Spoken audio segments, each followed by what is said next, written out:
Dabar kepsime pirmą mūsų picą. Nuo ko prasideda picos gamyba? Iš pradžių pilame trintų pomidorų padažą. Padažą pilame į patį centrą. Tuomet tolygiais išcentriniais judesiais išsklaidome padažą ant picos pado. Kai prieiname prie bortelio, šaukštą paverčiu kampu, kad viskas vyktų tiksliau. Pomidorai paskirstyti tolygiai. Galime uždėti sūrį.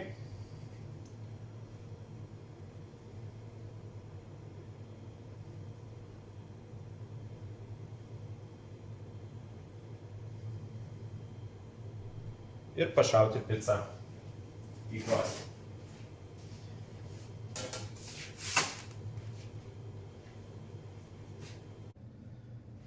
Picą dedame į krosnį. Krosnės temperatūra apie 400 laipsnių. Kadangi kepame ant metalinio pagrindo, yra įjungtas ir viršutinis ir apatiniai tenai, kad viršus ir apačia iškeptų vienodu greičiu.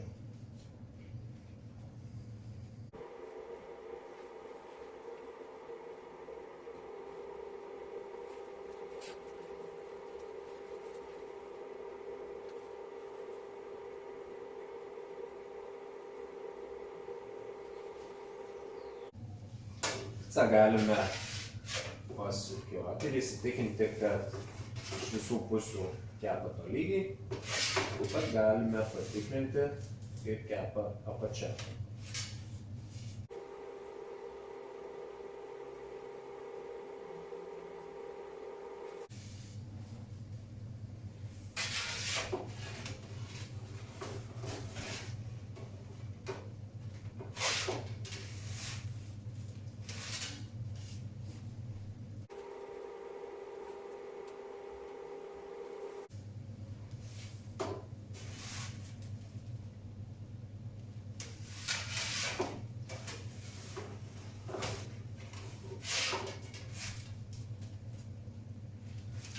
Kaip matome, pica jau yra iškepusi. Dedame ją į lėkštę.